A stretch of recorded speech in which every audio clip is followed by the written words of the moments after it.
on the road. I dropped my load off yesterday afternoon at a Ford plant.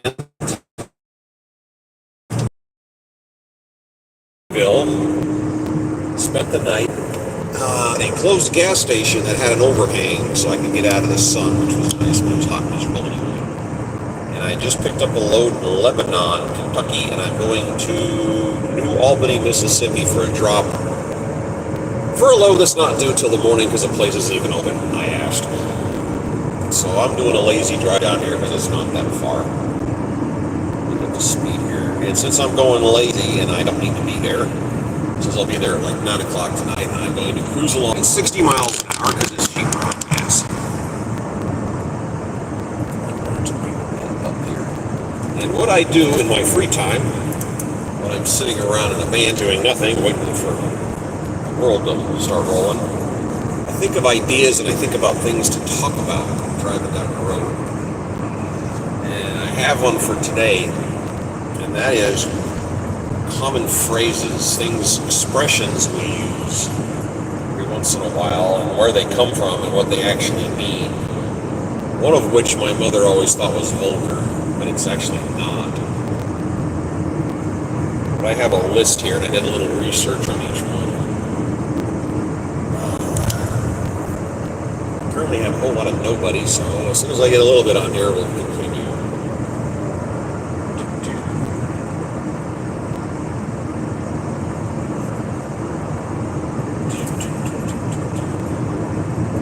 Next turn is in Memphis, 123 miles per hour. We're getting way down here.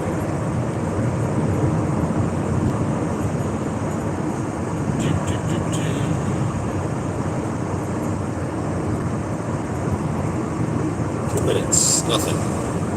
Wow. Either I'm that boring or I picked the wrong time of the day. And it was hot and sticky last night. Jeez. I'm going to Mississippi. Mississippi's even worse. They're going to have me hang out till like 11 o'clock, and if I don't get any action, I'm heading north just to get away from that area because it's too inside. But it is a nice day out here. All right, I got a little bit. Hello, everyone. We got Densky and shit. I have a hard time reading with the sun right here. Redham, Sandy. Hey, what's going on? Where are you going? Hey, I just took off from Lebanon, Kentucky with a pallet of something, and I'm going to New Albany, Mississippi, party capital of the South. I've only taken one load down there so far, excuse me, and I tell you what, they take hot and sticky to a whole new level. I don't want to say it was nasty, but when I woke up in the morning, a fish swam over my head. That's how much humidity they have down there. It's nuts. What I was going to do today is there's a lot of phrases we use that come out, people apply. I'm sorry, I got something stuck in my throat. Well, that's annoying. And it's just, where do these phrases come from and what do they actually mean? It says, can't eat the fish. No, I did not eat the fish. But I mean, you could feel the air. And that's where I'm going right now. So that's, they told me if I don't get something early tomorrow morning, I'm leaving. I'm going to get out of there as fast as I can. Where do these phrases we use, where do they come from? What are their origins? I was sitting here most of the day today with nothing going on, so I started writing things down just for fun. For an example, you've heard somebody say, give them the whole 9 yards. What does that mean? In World War II, fighter planes had aircraft, their fighters had 50 caliber machine guns in the wings. And if you were to take the ammunition belts and lay them out on the ground all together and line them up, it was 45 yards long. Or excuse me, 45 feet, 9 yards. 9 yards of ammunition. So when they would go down and strafe a target like an airfield or a ship, and they say, what'd you do? I gave them the whole 9 yards. That is what they're referring to in that expression. That's just one of them. And then this next one is one my mother always tells me is vulgar, but it's not. And it's a military expression. Now, an aircraft has different power settings. You got your startup power, and you have your takeoff power, and then you have your cruise, long-range cruise and whatnot. And then you, of course, have 100% power, maximum continuous.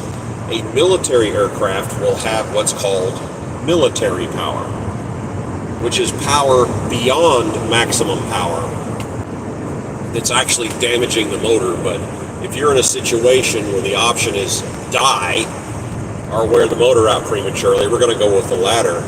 And military power, again, is beyond maximum continuous. And the E-51 Mustang will be an example, a World War II fighter plane. Your throttle is down next to you on the left, and it's a little stubby throttle with a little rubber ball on top. And if you were to take your palm and push it forward until it hits the firewall or the instrument panel, that would be military power. You don't have to look, you just reach down and slam it forward. So you would be flying in combat, going into enemy territory, and you'd see the bad guys, and they'd say, okay, we got bandits, 12 o'clock high, balls to the wall. So you telling everyone, just reach down and slam the throttle and leave it there while you're doing your aerial combat. And that's the design of that expression. I looked up, freeze the ball. It's so cold outside it would freeze the balls off a brass monkey, and you go, oh God, that's vulgar. It's not. Back in the old sailing days, the warships had their black powder cannons on each side of the ship, and they would pack powder and a wad and cannonballs and the powder. The little catcher on the ground that held the rounds was called the brass monkey. And what they were saying was it was so cold outside they would freeze the balls to the monkey and it would break loose. So freeze the balls off the brass monkey. That is the origins of that.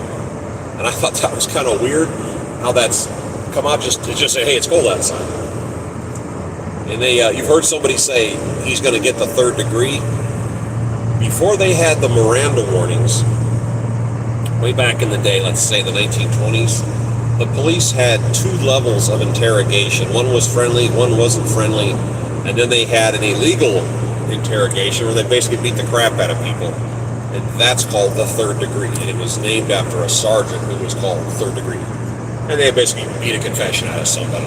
So that's what they said, give them the third degree. Well, that means we're going to get something from you. All right, another one. Going to have to bite the bullet.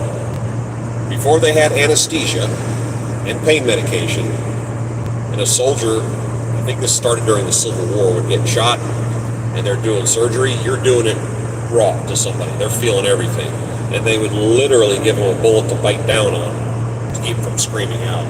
That was to kind of pacify them. So you're going to have to bite the bullet, which means you're going to have to take the pain. You don't have a choice. Okay, Saved by the Bell. I was of the impression that expression came from boxing. You know, you're out there fighting and you're losing and the bell rings and you go sit down, take a break, catch your wind. That's what I thought that meant. But nope, that's not where it comes from. Back in, we call it not Renaissance era, but the more modern era, the 1800s in Great Britain, people like to drink. People like to get super duper drunk. They would go out, pass out, and they wouldn't wake up. And people started thinking that they were dead, even though they weren't. And they were literally burying people alive without realizing it. And how they discovered that years later is they would sometimes have to dig up a casket to move it for various reasons. And they would open the casket and find scratch marks on the inside because the person was still alive. And that's where the concept of a wake comes from. Is you're literally, people are coming by and looking at your body. Well, what they're doing is they're waiting for you to wake up in case you're knocked out. So you had, back then, you would have a cemetery, and there would be the person that guarded the cemetery. And on top of your casket, there was a bell. A bell was tied to a string that went into the casket. It was tied around the wrist of the dead person. So in case the dead person woke up and started moving around, it would ring the bell.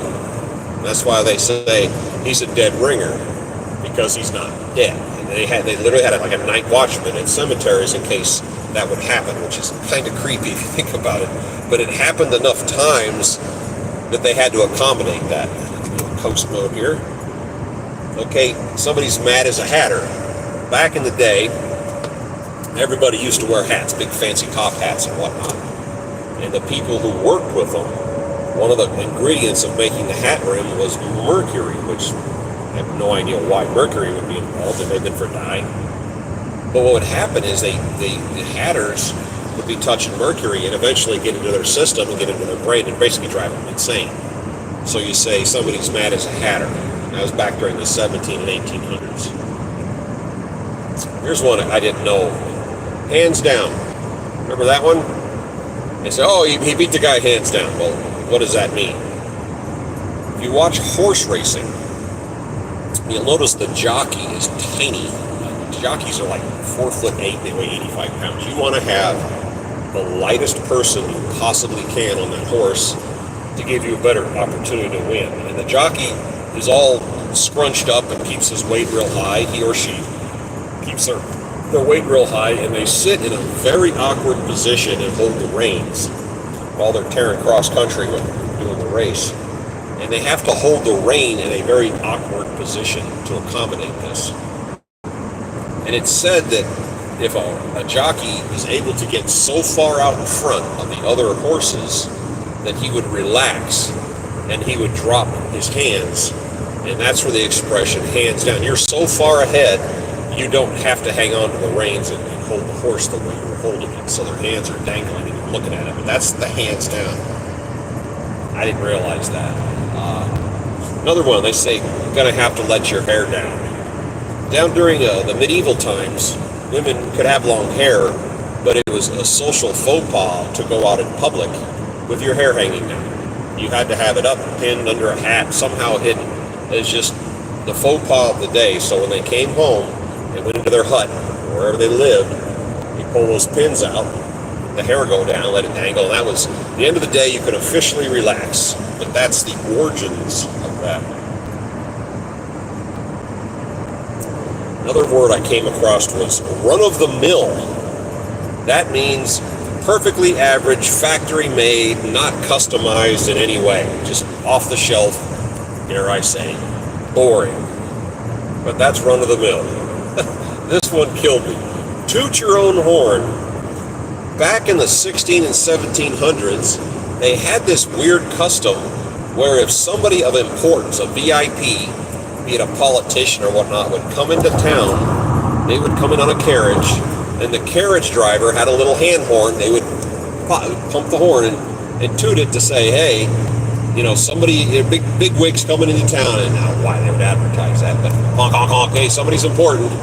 But if they didn't have a driver and didn't have somebody running the carriage, the self-important guy would have to honk his own horn to announce his presence, like he's trying to tell everybody, oh, I'm a big deal. You go, oh, okay, you big deal. When a project or something is up in the air, that means it's just floating around and it hasn't landed yet. This is from turn of the century, meaning we don't have a firm plan because it's just moving around and we don't know what's happening. And they said the whole operation is up in the air. And I like that one. Another one I didn't understand the origins of. You're off the wagon. You fell off the wagon. And during Prohibition, of course, alcohol was banned. Everybody was doing it anyway. And if you were a drinker, you were a drinker. You were off the wagon, because the wagon was a water truck, because people lived in areas that didn't have plumbing, and they were delivering water by horse-drawn carriage. And they would say, well, if you're delivering water, or we're on the wagon, that means we're only drinking water, we're not drinking alcohol. But if you fell off the wagon, it means you were back to being a drunk. It's obscure, but that's how they came up with it. Mind your own beeswax. When's the last time you heard somebody say that? That's going way back. During the pioneer days, people would collect honey from the hives. They also collect the wax, and they would melt it down and make candles out of it. That's how they had lighting back in those houses. And everybody did it differently. They would put it in a pot, they would cool it, they put it in a wick, they would make a called can, fat one. Everybody kind of had their own style of wax, of candle making. And the busybodies in the neighborhood would come over and go, oh, you're doing it wrong, you're supposed to do it like this, which there really was no proper or improper way to make candles. But everybody would have their 2 cents and want to start giving orders and telling you how to do it. And they would say, why don't you go mind your own beeswax? In other words, I don't need your help. I got when they tell somebody to go pound salt. Back in the day, salt pounding was considered the most menial task. You had to grind it up. And you're telling someone that they're not smart enough to do anything else besides pound salt. You're a dummy is what you're telling them. You've heard the amusement park expression. They would win a cigar doing some kind of prize thing. They're always rigged against you. And the guy would say, close, but no cigar. And that expression from the carnival days has carried over and still gets used. Calling somebody a wet blanket. That is how they used to extinguish fires. You would have a blanket and a bucket of water, and a fire would break out. You have the buckets around the business or around the house. You throw the blanket on it, and you just stifle the fire. So when a group of people or an operation's out having fun, partying, and somebody comes in and ruins it, they say, you're just a wet blanket, you're putting the fire out. You're just affecting this whole operation negatively. Cat out of the bag. Back in the day, people used to sell piglets, and you grow them and either kill them and butcher them or sell them. But you could buy them, and they would, you don't want to be chasing a pig around, so they put it in a sack, a big gunny sack, and you take it home. Well, unscrupulous sellers would come into town and sell a bunch of guinea pigs, and then they'd leave. And by the time they got home and opened the sack, they realized there was a cat in there. You can grab a cat anywhere, but you can't do anything with it. So the point is, you didn't know you were ripped off until the cat was out of the bag, and then there was no denying that you'd been ripped off. By that time, those people were gone. They had gotten out of town. Biting the dust. That one seems kind of self-explanatory, but it has to do with tripping and falling, and literally, they used to say bite the dust or lick the dust because your mouth was open. Because everything back then, there's dirt roads and dirt floors and businesses and houses and whatnot. But that's been around for hundreds of years. Heard it through the grapevine. That's gossip, and if you look at a grapevine, it's twisty, it goes around things, it changes directions, it modifies, it overlaps, and it's sticky. That's the grapevine, that gossip. Going cold turkey. Back in the day, you didn't have hotels. People would travel and stay at people's homes. And at the point that you overstayed your welcome, they would start serving you unheated food. As they say, the cold shoulder of roast or yesterday's meal. They would start serving you unpleasant food, which was the sign for you to pack up and leave. They didn't want you around them. Nest egg. Everybody knows about keeping a nest egg. Chickens would run around on property and drop eggs here, there, and the next place, and they would make kind of an inadvertent nest. And then when the farmer would go collect them, they would leave one behind, encouraging future deposits. Telling the chicken, this is a good place, you can come back and use the same spots. And the chicken would see it, oh, okay. And that is the encouragement of generating more. Most people know what a baker's dozen is. Bakers would sell a dozen rolls, and based on the weight, they could be criminally charged if it wasn't heavy enough. So a baker's dozen is 13, so they'd actually make an extra roll just to make sure they didn't face any type of criminal charge or criminal aspect of their sales. Beyond the pale.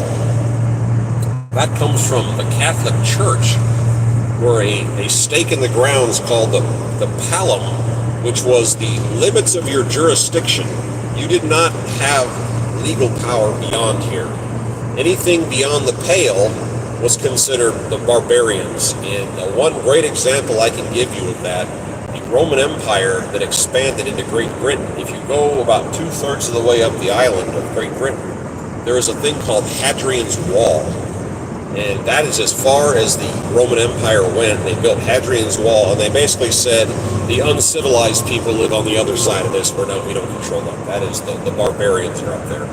Those are just people they didn't conquer. But Hadrian's Wall is actually still there to this day. Scot-free.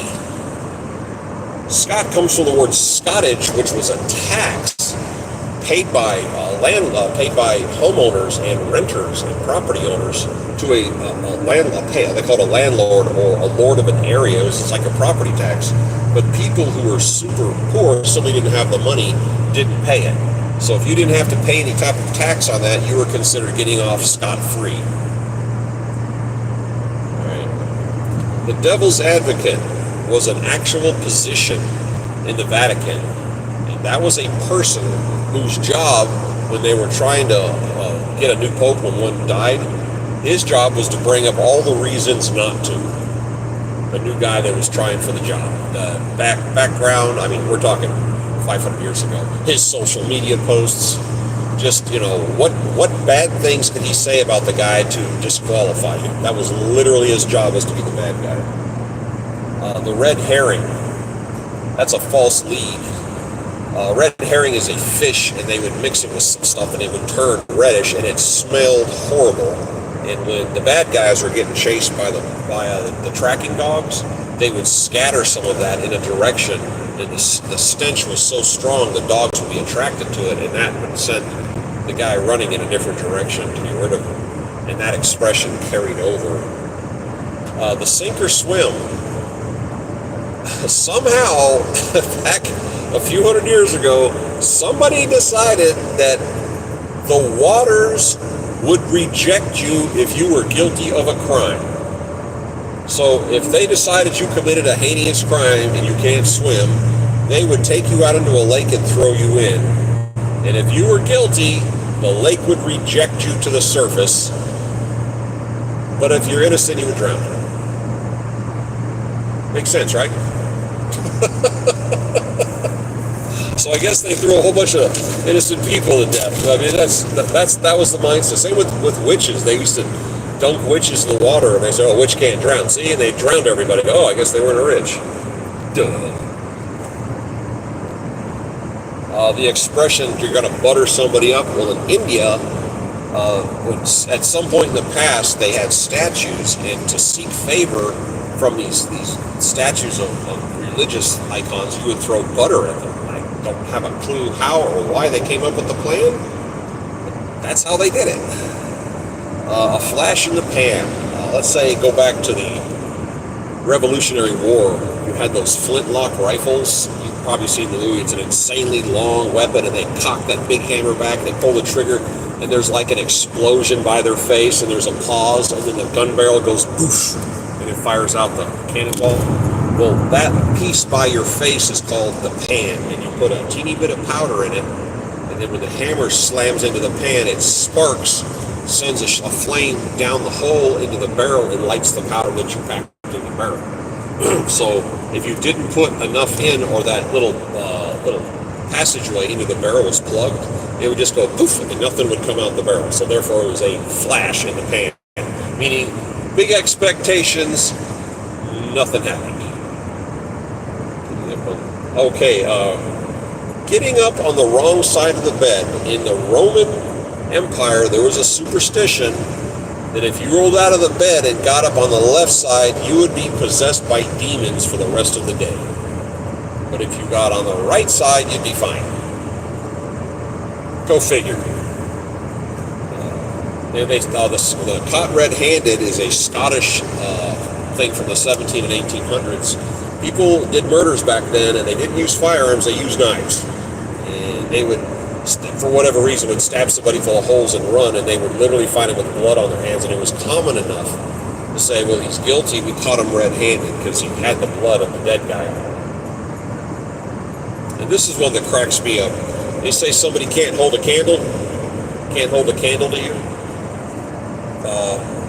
Back in the 17th century, people had servants. It was a lowly job. If you had no skill and whatnot, you'd be hired on as a domestic servant. And a lot of the people were dumb as a box of rocks. And they would say, if you are so incompetent that you can't do anything, I want you to hold a candle. You're literally a candle holder. And think what a candle holder does. It just sits there. So he says, you can't hold a candle properly. You can't hold a candle for somebody. You can't. How can you be that stupid? You're basically calling somebody an idiot. Barking up the wrong tree. the British used to do, they probably still do, they do the fox and hound hunts, or rabbits or raccoons or whatever they chase, and they would chase the animal, and they would ride their horses and follow them. And eventually, one of those animals would run up in a tree, and they would call it treeing, and so now it's stuck. And if you got there and all the dogs are barking and there's nothing in the tree, they're barking up the wrong tree because it got away. Bury the hatchet. When two Indian tribes were warring with each other, and the leaders, the chiefs of the tribes agreed to stop fighting, they would literally meet, shake hands, dig a hole, and bury their war hatchets. That was the symbol that they're no longer going to fight each other, which I thought was kind of cool. The expression, somebody got cold feet, it actually originated from a poem back in the 1890s. And a lot of people didn't have enough money to buy shoes at that time in history. So people walked around barefoot, and they said, hey, we're going to run down the street and do, something, and they would be ready to go. And they look at it, it's cold, it's late at night, it's raining or snow. They go, I'm going to get cold feet. There's not enough enthusiasm. So that carried over, just meaning you just don't have the enthusiasm to go do what you thought you were going to do. Showing your true colors comes from the wooden sailing ship era, where you would, see a ship in the distance, you hold up not your binoculars, but your monocular, and you look over there and he's, got a flag. Okay, they're from the country of fill in the blank, and it's a cargo ship, it's a whaling ship, it's a combat ship. Well, people would put up a fake flag to either have somebody ignore them or have somebody try to come rob them, and then at the last second they would throw up their true flag, like their warship flag, and then they would engage. Like a ship would approach, oh, it's a cargo ship, and he'd drop it and throw up his Jolly Roger. Now he's a pirate ship, surprise! And that's the idea of showing your true colors, but only up close. Oh, the Steal Your Thunder. This would crack me up. 1850s, 1860s, they were plays. Everybody that was going to the theater was a big thing. And there was a play called Apprentice Virginia or something, and at one point, a guy made a machine, a hand-cranked machine that made the sound of thunder. It didn't work. He couldn't make it work right. So they ended up not using it in the play. And then within a few months, the famous play Macbeth came out, and a guy looked at the machine, made a couple tweaks to it, and made it work. And they're doing the play, and he's cranking the same machine, and it's making the thunder sound. They said, what are you doing? Oh, I stole your thunder. That means you took somebody else's idea, and you ran with it and took credit for it. Spilling the beans. During a anonymous vote, you would put a bean, either a black bean or a white bean, when you're voting for somebody. And everybody would go through and vote. And when the last person was done, they'd open the can. They say, spill the beans on the table. Let's see the results. Did this guy get blackballed, or did he make it? Sailing ships of the day were operated an incredible number of sails, and they had ropes. You've seen them in the movies. The ropes hanging down both sides, and the sailors would swing from them and climb up and down. And how you operated the sailing ship, and how you furled the sails and tightened them and loosened them, was based on these ropes. So you hire a new guy, a new sailor, a young kid usually. The guy, an older guy, would say, "Come on, let me go show you the ropes," which is how you do the job. I got here. One's called P's and Q's. Remember, your mom would tell you to watch your P's and Q's when the neighbors were coming over or something was happening. When the Industrial Revolution was happening in Great Britain, a lot of businesses were built up, warehouses and factories and bars. So at the end of the day, everybody would go out in the bar, get drunk, and every night, same people, get drunk, get in fistfights, and drinks would get spilled, and glasses would get broken. And the bar patrons would want their drinks refilled because this wasn't their fault, and then they got tired of it. So the bar people, when a fight would break out, they would say, look out for your pints and quarts, which turned into watch your P's and Q's. It means grab your beer and get away from the counter so it doesn't get knocked over. So that just says pay attention. And the last one, this is what my grandfather taught me. The word, pardon my French, chicken shit. Today, when you call somebody a chicken shit, that means they're scared. It's a term that came out of World War II. and it was a name for a petty tyrant. It's a person who had some kind of rank and had some little job that had a little bit of power over you, that had the ability to make your life just a little bit miserable. Nothing big, he said, nothing major, just little bitty, as my grandpa said, chicken shit. He would do little things just to make you miserable, have you do something or give up something or add something. And in time, that word has lost its changed its meaning to other things. But that's the origins. To refer to somebody as a chicken shit would be like the ultimate insult. And that's the list I made. I was just laying here digging up stuff and looking up phrases, and I came up with that. If anybody has anything weird they've heard and knows the origins of it, that'd be kind of cool. I'd look it up for you if you had it. But that's where we're at. I am on, what highway are we on? 65? Right now we are on 65, showing west. Really? I'm going westbound? I'm going westbound on 65 into the sun. And I am heading towards New Albany, Mississippi for a drop, but I can't do my drop till tomorrow morning, which sucks, so I'm stuck in here. I gotta figure out something to do tonight. But I'm gonna mosey. I'm only going 60 miles an hour, and I'm only getting 21.3, which is kind of cool. But I'm fighting a bit of a headwind right now. But the roads are wide open, and I like that. All right, that was my little one for today. I'll catch you guys tomorrow if I can. Take care.